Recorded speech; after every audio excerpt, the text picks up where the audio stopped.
Cinquième homélie de saint Jean de Chrysostome contre les Anoméens.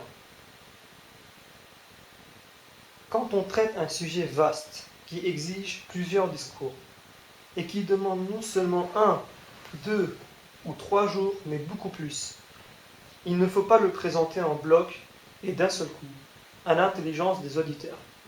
Il convient de le diviser en plusieurs parties, ce qui le rend plus facile à suivre pour tous. La langue, l'ouïe, chacun de nos sens a ses règles et ses limites. Quiconque dépasse ses bornes émousse la vigueur de ses organes. Quoi de plus doux que la lumière? Quoi de plus agréable que les rayons du soleil? Et cependant cette douceur, ce plaisir trop prolongé, devient, pour l'œil, pénible et insupportable. Aussi Dieu a-t-il fait succéder au jour la nuit, qui repose les yeux fatigués, ferme les paupières, ranime la vigueur de l'organe de la vue, et le rend plus apte à ses fonctions du lendemain. Ainsi, la veille et le sommeil, quoiqu'opposés, nous offrent, bien réglés, une égale jouissance. La lumière nous est douce. Doux aussi est le sommeil qui nous dérobe la lumière. L'excès est partout fâcheux et funeste, la modération douce, agréable et utile. Il y a déjà 4 ou 5 jours que nous parlons de l'incompréhensible.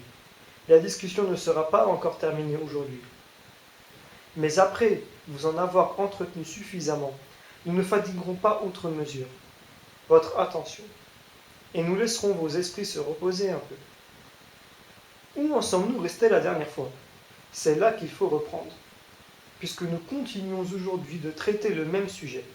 Selon le Fils du tonnerre, disions-nous, nul n'a jamais vu Dieu excepté le Fils unique qui est dans le sein du Père, qui nous l'a fait connaître. Jean chapitre 1, verset 18. Montrons aujourd'hui en quel endroit le Fils unique a exposé ce dogme. Le voici. Il répondit aux Juifs et dit, nul n'a vu le Père, si ce n'est celui qui est de Dieu. Celui-là a vu le Père. Jean chapitre 6, verset 46. Il appelle encore ici la vision, la connaissance. Il ne dit pas simplement « Nul n'a vu le Père » sans rien ajouter. On aurait pu croire qu'il s'agit des hommes seuls. Il a ajouté ce qui suit pour exclure et les anges, et les archanges, et les vertus célestes. Car après ces mots « Nul n'a vu le Père », il continue « Si ce n'est celui qui est de Dieu, celui-là a vu le Père. » S'il eût dit simplement « Nul », beaucoup d'auditeurs, peut-être, auraient cru qu'il n'était question que notre nature dans cette conclusion. Mais joignant au mot nul les mots, si ce n'est le Fils, il exclut par là toute la création. Et le Saint-Esprit, direz-vous? Aucunement, car le Saint-Esprit ne fait pas partie de la création. Et l'expression nul caractérise toujours la créature. Appliquée au Père, elle n'exclut pas le Fils, ni au Fils, le Saint-Esprit. Montrons encore plus clairement que nul implique l'exclusion de la nature, de la créature, et non du Saint-Esprit. Au sujet de la science qui ne convient qu'au Fils, écoutons ce que dit saint Paul aux Corinthiens. Qui connaît les secrets de l'homme, sinon l'esprit de l'homme qui est en lui? Ainsi, nul ne connaît ce qui est en Dieu, sinon l'esprit de Dieu. 1 Corinthiens, chapitre 2, verset 11. Comme ici le mot nul n'exclut pas le Fils, de même appliqué au Christ, il n'accepte pas l'Esprit Saint. Notre assertion est donc vraie, car si dans ce texte, nul n'a vu le Père, si ce n'est celui qui est de Dieu, le Saint-Esprit était excepté. Saint Paul n'aurait pas pu dire que comme l'homme connaît ce qui est en lui, ainsi l'Esprit Saint connaît parfaitement ce qui est en Dieu. Il en est ainsi du mot « un ». Il a la même force. Voyez, un seul Dieu, le Père duquel tout découle, et un seul Seigneur, Jésus-Christ, par qui tout a été fait. Car si ces mots, un seul Dieu le Père, ôte au Fils la divinité, ceci, un seul Seigneur Jésus-Christ, dépouille le Père de la domination. Mais le Père n'est pas privé de la domination, parce qu'il y a un seul Seigneur Jésus-Christ. Ce n'est donc pas non plus ravir au Fils la divinité que de dire un seul Dieu, le Père. Le Père, dira-t-on, est appelé un seul Dieu, parce que le Fils, quoique Dieu, n'est pas un Dieu aussi grand que le Père. De cette distinction, il faudrait conclure. À Dieu ne plaise que le Fils, étant appelé un seul Seigneur, le Père, quoique Seigneur, n'est pas un Seigneur aussi grand que le Fils. Si cette dernière parole est une impiété, que penser de la première? Mais ce mot, un seul Seigneur, ne dépouille pas le Père de la vraie domination pour la conférer au Fils seul. De même, ce mot, un seul Dieu, ne prive pas le Fils de la véritable et réelle divinité pour l'attribuer uniquement au Père. Le Fils est Dieu, même Dieu que le Père, tout en restant Fils. La suite le prouve. En effet, si le mot Dieu ne convient qu'au Père, s'il ne peut s'appliquer qu'à cette personne première et inengendrée, comme une qualification propre à elle seule et distinctive, il est superflu d'ajouter le mot Père. Il suffit de dire un seul Dieu pour savoir de qui l'on parle. Mais le nom de Dieu étant commun au Père et au Fils, en disant un seul Dieu, saint Paul n'indiquait pas clairement de quelle personne il était question. Aussi dut-il ajouter le mot Père pour montrer qu'il s'agissait de la première personne inengendrée, le mot Dieu ne suffisant pas à cet effet, puisqu'il est commun au Père et au Fils. Car il y a des noms communs et des noms propres. Cela indique l'identité des sens. Ceci caractérise les propriétés des personnes. Ainsi, les noms de Père et de Fils sont propres à chaque personne. Ceux de Dieu et de Seigneur leur sont communs.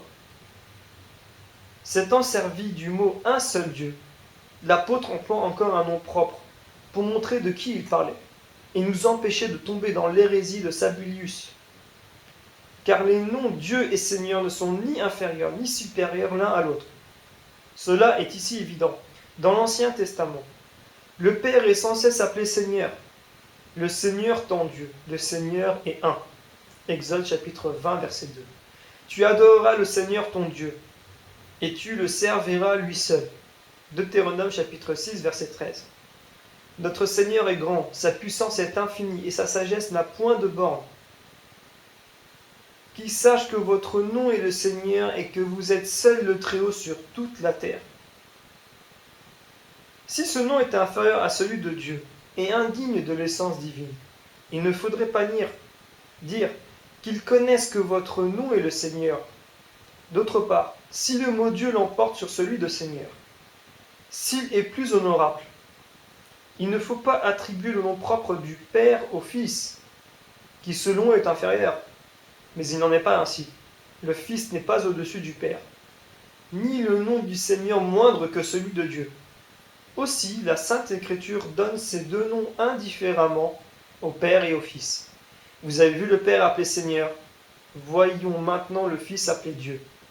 Voici qu'une vierge concevra et enfantera un fils à qui on donnera le nom d'Emmanuel, c'est-à-dire Dieu avec nous. Isaïe chapitre 7 verset 14 et Matthieu chapitre 1 verset 23. Vous le voyez, le nom de Seigneur est attribué au Père et celui de Dieu au Fils. Comme il est dit auparavant, qu'ils connaissent que votre nom est le Seigneur. Il est dit ici, on lui donnera le nom d'Emmanuel. Un petit enfant nous est né, un fils nous a été donné. Il sera appelé l'ange du grand conseil, le Dieu fort, puissant. Isaïe, chapitre 9, verset 6. Admirez la puissance et la sagesse spirituelle des prophètes, pour qu'on ne croit pas que, par le mot de Dieu, ils entendent le Père. Ils rappellent d'abord l'incarnation. Car le Père n'est pas né d'une vierge, n'a pas été petit enfant. Un autre prophète s'écrie, « Il est notre Dieu, et nul autre ne subsistera devant lui. » De qui parle-t-il? Du Père? Nullement. Écoutez comment il rappelle aussi l'incarnation. Après ces mots, « Il est notre Dieu, nul autre ne subsistera devant lui », il ajoute, « Il a trouvé toutes les voies de la science, et il l'a donnée à Jacob son serviteur, à Israël son bien-aimé. Après cela, il a été vu sur la terre, et il a conversé avec les hommes. » Saint Paul a dit les paroles suivantes, « Desquels est sorti selon la chair Jésus-Christ, qui est Dieu, au-dessus de tout, et béni dans les siècles. Amen. Romains chapitre 9, verset 5. Nul fornicateur, nul avare ne sera héritier du royaume de Jésus-Christ et de Dieu. Éphésiens chapitre 5, verset 5. Par l'avènement du grand Dieu et notre Sauveur Jésus-Christ. Tite chapitre 2, verset 13. Saint Jean lui donne aussi ce nom. Au commencement était le Verbe, et le Verbe était avec Dieu, et le Verbe était Dieu. Jean chapitre 1, verset 1. C'est vrai, me direz-vous. Mais montrez-nous un passage où l'Écriture, en parlant du Père et du Fils, nomme le Père Seigneur. Je vais vous le montrer. Et de plus, vous prouvez qu'elle appelle le Père et le Fils indifféremment Dieu et Seigneur. Où cela? Un jour, Jésus-Christ, disputant avec les Juifs, dit « Que vous semble du Christ? De qui est-il fils ?» Ils répondirent « De David. » Il reprit « Comment David, en esprit, l'appelle-t-il son Seigneur en disant « Le Seigneur a dit mon Seigneur, asseyez-vous à ma droite » Matthieu chapitre 22, verset 42. Voici un Seigneur et un Seigneur. Voulez-vous savoir où l'Écriture en même temps appelle Dieu et le Père et le Fils? Écoutez le prophète David et l'apôtre Saint Paul. Votre trône, ô Dieu, sera un trône éternel. Le sceptre de votre empire sera un sceptre d'équité.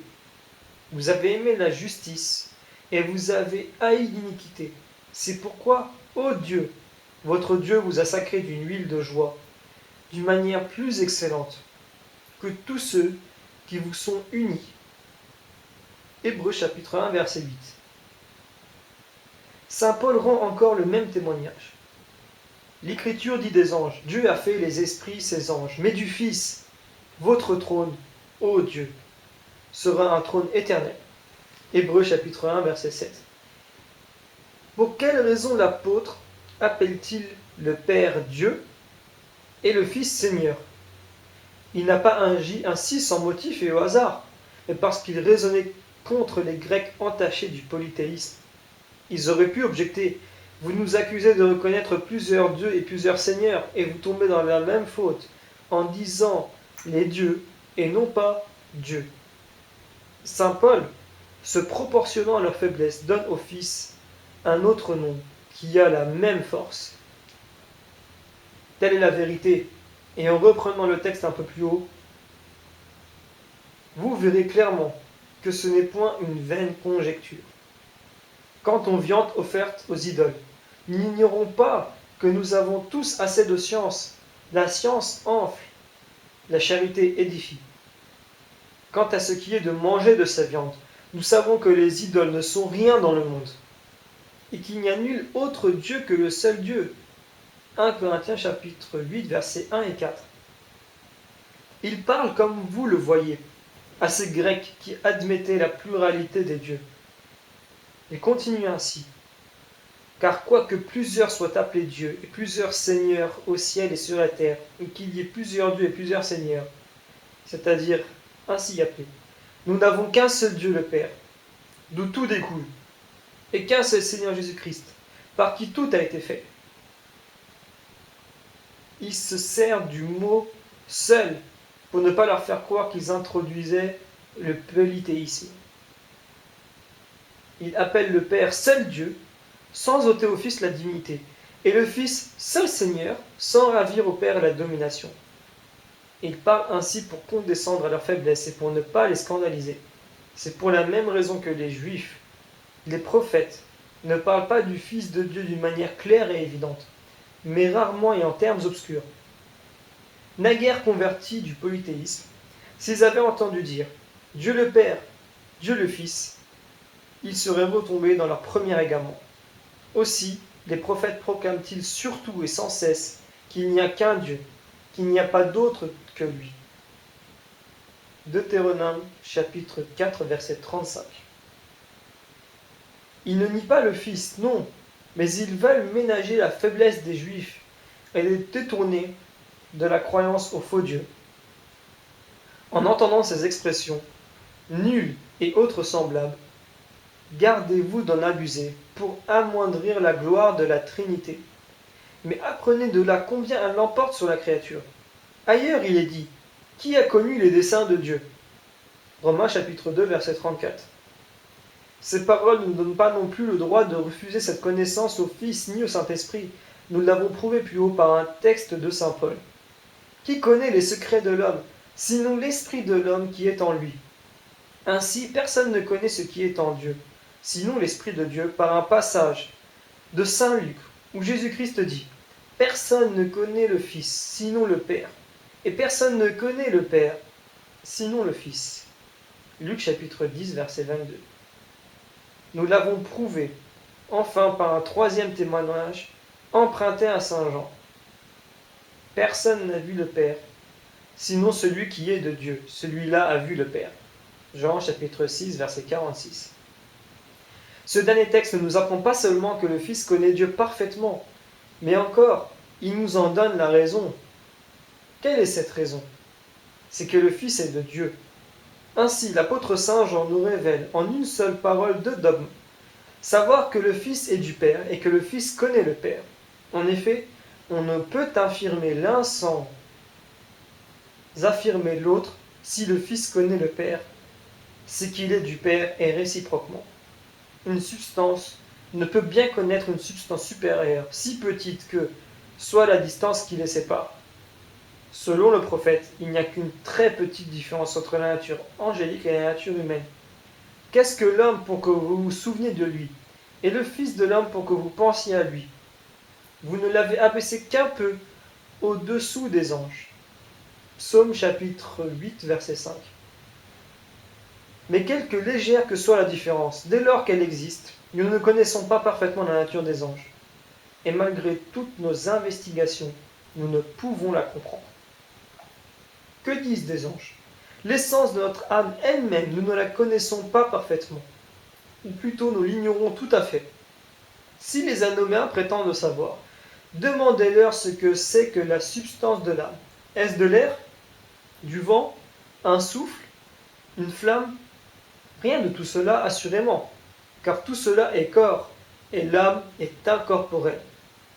Ils ignorent la nature des anges et celle de leur âme, et ils se vantent de connaître parfaitement leur Seigneur et leur Créateur. Quoi de plus triste que cette folie? Mais pourquoi parler de la substance de l'âme? Personne ne peut dire comment elle est dans le corps. Est-elle répandue dans la masse? Ce serait absurde. Cette manière d'être est le propre des corps. Cela ne peut se dire de l'âme, car les mains et les pieds coupés, elle demeure entière. Et en mutilant le corps, on ne mutile pas l'âme. Et si elle n'est pas répandue dans tout le corps, réside-t-elle dans une partie? Alors les autres parties sont mortes, car ce qui n'est pas animé est mort. Cette hypothèse est inadmissible. Nous savons que l'âme est dans notre corps. Comment y est-elle? Nous l'ignorons. Dieu nous a dérobé cette connaissance pour rabattre nos prétentions, nous maintenir dans l'humilité et nous empêcher de rechercher et de scruter ce qui est au-dessus de nous. Mais pour prouver cette vérité, sans le secours du raisonnement, revenons à l'Écriture sainte. Nul n'a vu le Père sinon celui qui est de Dieu. Celui-là a vu le Père. Ce passage, direz-vous, n'attribue pas au Fils une connaissance parfaite. Il indique que la créature ne connaît pas Dieu. Nul n'a vu le Père, et que le Fils le connaît. Sinon, celui qui est de Dieu, celui-là a vu le Père. Qu'il le connaisse parfaitement, et comme il se connaît lui-même, cela n'est pas démontré. Il peut se faire que ni la créature ni le Fils, quoique ayant une science plus grande, ne le comprennent pas parfaitement. Le Fils sait que Dieu existe. Voilà tout ce que vous pouvez conclure de votre citation. Mais qu'il le connaisse entièrement, et comme il se connaît lui-même, rien ne le prouve. Faut-il vous le montrer par la Sainte Écriture et par les paroles mêmes de Jésus-Christ? Écoutons ce qu'il dit aux Juifs. Comme le Père me connaît, je connais le Père. Jean chapitre 10, verset 15. Quelle connaissance plus parfaite désirez-vous? Interrogez nos adversaires. Répondez à Noméen. Le Père connaît-il le Fils pleinement? En a-t-il une compréhension entière? Pénètre-t-il toute l'essence du Fils? Sa science est-elle parfaite? Oui, répondez-vous. Si donc le Fils connaît le Père comme le Père connaît le Fils, cela suffit, puisque de part et d'autre la science est égale. Ailleurs, le Sauveur déclare la même chose. Personne ne connaît le Fils sinon le Père, et personne ne connaît le Père sinon le Fils. Et celui à qui le Fils aura voulu le révéler. Matthieu chapitre 11, verset 27. Il révèle non autant qu'il connaît, mais selon que nous sommes capables d'entendre. Si saint Paul en agit ainsi, à plus forte raison Jésus-Christ doit-il user de cette prudence. Or, l'apôtre écrit à ses disciples, « Je n'ai pu vous parler comme à des hommes spirituels, mais comme à des personnes encore charnelles. Comme à de petits enfants en Jésus-Christ, je vous ai donné du lait, et non des viandes solides. Vous n'en étiez pas capables. » 1 Corinthiens chapitre 3, verset 1. Mais, direz-vous, l'apôtre ne parle ici qu'aux seuls Corinthiens. Et si nous vous montrons qu'il a connu des mystères cachés à tous les hommes, et qu'il est mort sans les avoir communiqués, où en trouver la preuve? Dans l'épître aux Corinthiens, j'ai entendu des paroles ineffables, qu'il n'est pas permis à un homme de rapporter. 2 Corinthiens chapitre 12, verset 4. Cependant, après avoir entendu ces paroles ineffables, qu'il n'est pas permis à un homme de rapporter, il n'a qu'une science imparfaite et bien inférieure à la science future. Car c'est lui-même qui a dit, ce que nous avons de science et de prophétie est très imparfait. Quand j'étais enfant, je parlais en enfant, je jugeais en enfant, je raisonnais en enfant. Maintenant, nous voyons en un miroir et en des énigmes. Alors nous verrons face à face. 1 Corinthiens chapitre 13, verset 9. Ces paroles ruinent tous les raisonnements des anoméens. Lorsqu'on ignore, je ne dis pas si Dieu est, mais ce qu'est l'essence divine, n'est-ce pas folie de lui imposer un nom et de vouloir la définir? Quand même nous la connaîtrions clairement, ce serait une témérité de donner nous-mêmes un nom à l'essence du souverain maître. Saint Paul n'a pas osé dénommer les vertus d'en haut. Il a placé le Christ au-dessus de toutes les principautés, de toutes les puissances, de toutes les vertus et de tous les noms, qu'ils peuvent être non seulement dans les siècles présents, mais dans les siècles futurs. Éphésiens chapitre 1, verset 21. Il nous apprend que les vertus ont des noms que nous saurons alors, et il craint d'en substituer d'autres à ceux qu'il ne connaît pas, qu'il ne veut pas même scruter. Quel pardon, quelle excuse reste encore à ces hommes qui cherchent à sonder l'essence divine, puisque cette essence est inconnue, nécessairement inconnue. Arrière les insensés qui affichent la prétention de la connaître. Dieu est inengendré. Vérité évidente. Que tel soit le nom de sa substance. Aucun prophète ne l'a dit, aucun apôtre, aucun évangéliste ne l'a insinué. Et avec raison, car ignorant l'essence elle-même, comment aurait-il pu la nommer? À quoi bon citer l'Écriture sainte? L'absurdité du système que nous combattons est si évidente, son extravagance si grande, que les païens eux-mêmes, plongés dans les ténèbres de l'idolâtrie, n'ont rien osé de semblable. Aucun n'a eu l'audace de définir l'essence divine et de lui imposer un nom. Que dis-je, l'essence divine? Malgré tous leurs efforts, les philosophes n'ont pu définir la nature des esprits, et ils en donnent plutôt une description obscure, un aperçu, qu'une définition. À tout cela, qu'est-ce qu'objettent nos sages anoméens? Vous ne connaissez pas ce que vous adorez. Voilà l'objection. Certes, après avoir si clairement démontré par l'Écriture sainte que l'essence de Dieu ne peut être connue parfaitement de personne, je ne devrais pas relever une pareille attaque.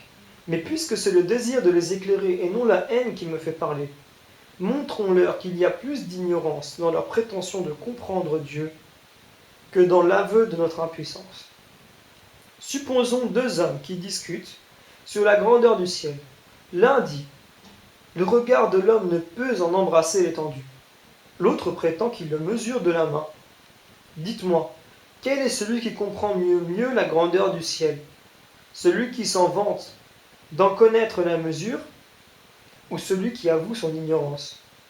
Si ce dernier connaît mieux l'étendue du ciel que le premier, pourquoi n'aurions-nous pas la même réserve que lui en parlant de Dieu? Agir autrement, n'est-ce pas le comble de la folie? Il nous suffit de savoir que Dieu existe, sans vouloir pénétrer son essence. Écoutez saint Paul. Pour s'approcher de Dieu, il faut croire qu'il est. Hébreux chapitre 11, verset 6. Le prophète reproche à l'impie d'ignorer non la nature, mais l'existence de Dieu. L'impie a dit dans son cœur qu'il n'y a pas de Dieu. Psaume chapitre 13, verset 1. Ce qui distingue l'impie, c'est de nier qu'il y a un Dieu, et non d'ignorer quelle est son essence. De même, c'est satisfaire à son devoir que de reconnaître que Dieu existe. Les Anomains font encore une autre objection. Laquelle? Il est écrit, disent-ils, Dieu est esprit. Jean chapitre 4, verset 24. Mais est-ce la définition de son essence? Qui le croira? Pour peu qu'il ait seulement ouvert les saintes écritures. À raisonner de la sorte, Dieu sera aussi un feu. S'il est dit, Dieu est esprit, il est aussi écrit, notre Dieu est un feu dévorant. Hébreux chapitre 12, verset 29. On l'appelle encore une source d'eau vive. Jérémie chapitre 2, verset 13. Il ne sera pas seulement esprit, source feu, mais aussi âme, souffle, intelligence humaine. Pour ne rien dire de plus absurde. Je ne veux pas continuer et imiter leur folie. Le mot esprit, pneuma, a plusieurs sens. Il signifie notre âme, comme dans ce passage de saint Paul. Livrez cet homme à Satan, afin que son esprit ou son âme soit sauvé. 1 Corinthiens chapitre 5, verset 5. Le vent, d'après le prophète, vous les briserez par le souffle d'un esprit, c'est-à-dire d'un vent impétueux, un don spirituel. L'esprit lui-même rend témoignage à notre esprit. Romains chapitre 8, verset 16. Et encore, je prierai de cœur et je prierai d'esprit. 1 Corinthiens chapitre 14, verset 15. La colère selon Isaïe. N'était-ce pas vous qui vouliez les détruire dans la rigueur de votre esprit, c'est-à-dire de votre colère? Isaïe chapitre 27, verset 8. Le secours de Dieu, le Christ, le Seigneur, l'Esprit est devant nous. Dieu est tout cela d'après eux. Mais laissons ces niaiseries qui n'ont pas besoin de réfutation. Terminons la discussion, recourons à la prière et demandons la conversion des hérétiques, avec d'autant plus d'ardeur que leur impiété est plus grande. Ne cessons pas d'intercéder pour eux. La prière est une arme puissante, un trésor inépuisable, de richesse infinie, un port à abri des tempêtes, une cause de tranquillité, la racine, la source, la mère d'une foule de biens. Elle est préférable à un empire. Souvent, quand le roi est en proie à la fièvre et étendu sur sa couche, se pressant autour de lui les médecins, les gardes, les serviteurs, les officiers, mais ni l'art des médecins, ni la présence des amis, ni les soins des serviteurs, ni la variété des remèdes, ni la magnificence des apprêts, ni l'abondance des richesses. Nul moyen humain ne peut calmer la maladie. Mais si quelqu'un plein de confiance en Dieu entre et touche seulement le corps en faisant une prière fervente, il chasse subitement le mal. Est-ce que la richesse, la multitude des serviteurs, une science rare, une grande expérience, la gloire du roi n'ont pu produire, souvent la prière d'un pauvre mendiant l'a opérée. Je dis la prière, non lâche et distraite, mais fervente, et partant d'un cœur contrit et d'un esprit attentif. C'est elle qui pénètre les cieux. L'eau répandue sur un vaste espace ne s'élève pas, mais comprimée par la main d'un habile ouvrier, plus rapide qu'un trait, elle jaillit vers le ciel. Ainsi, l'âme de l'homme, tant qu'elle jouit de l'abondance, demeure plongée dans la mollesse. Mais quand les revers et les chagrins l'accablent, grâce à cette heureuse épreuve, elle exhale vers Dieu des prières pures et ferventes. Ces prières arrachées par l'angoisse sont plus facilement exaucées. Écoutez le prophète. Dans l'affliction, j'ai crié vers le Seigneur et il m'a exaucé. Embrasons donc notre cœur, que le souvenir de nos péchés brise notre âme, non pour la jeter dans le désespoir, mais pour la rendre sobre, vigilante, digne d'être exaucée, pour la conduire au ciel. La lâcheté et la paresse cèdent bientôt devant la douleur et l'affliction qui recueillent l'âme et la font rentrer en elle-même. Celui qui prie ainsi avec larmes ne tarde pas à éprouver une grande joie dans son cœur.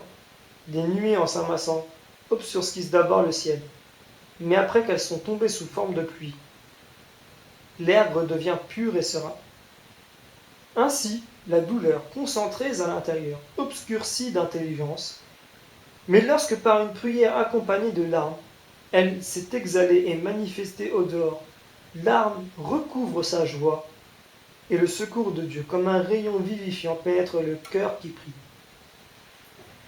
Mais, dira froidement quelqu'un, je crains, je suis tout confus, je ne puis ouvrir la bouche. Timidité satanique, prétexte de la paresse, le démon veut vous fermer tout accès auprès de Dieu. Vous vous sentez découragé? Tant mieux, c'est une raison de plus pour avoir confiance. Vous avez une très petite idée de vous-même. C'est ce qu'il faut, c'est un grand avantage. Au contraire, si vous présumez trop de vous, malheur à vous. Votre honte et votre damnation éternelle sont inévitables. Quelles que soient vos bonnes œuvres, quelque juste que vous soyez à vos yeux, si vous vous appuyez sur vous-même, votre prière perd sa vertu. Au contraire, quelque nombreux que soient vos péchés, si vous vous regardez comme le dernier de tous, vous trouverez grâce devant Dieu. Quoiqu'il n'y ait pas beaucoup d'humilité à se croire pécheur quand on l'est réellement, l'humilité consiste à se regarder comme un néant, malgré la grandeur et le nombre de ses mérites. Il est humble celui qui, après avoir dit avec saint Paul, « Ma conscience ne reproche rien, mais pour cela, je ne suis pas justifié. » 1 Corinthiens chapitre 4, verset 4. Et encore, Jésus-Christ est venu sauver les pécheurs, entre lesquels je suis le premier. 1 Timothée chapitre 1, verset 15. Il est humble celui qui est glorifié par ses œuvres, s'humilie dans son cœur. Toutefois, Dieu, dans sa bonté ineffable, reçoit non seulement les justes, véritablement humbles, mais aussi les pécheurs qui confessent sincèrement leurs fautes. Et il se montre envers eux plein de miséricorde. Pour comprendre le grand mérite de l'humilité, supposez deux chars, l'un traîné par la justice et l'orgueil, l'autre par le péché et l'humilité. Vous verrez le char du péché procéder celui de la justice, non par sa propre vertu, mais par la force que lui communique l'humilité. De même, la justice sera vaincue non par sa propre faiblesse, mais par le fardeau dont l'accable l'orgueil.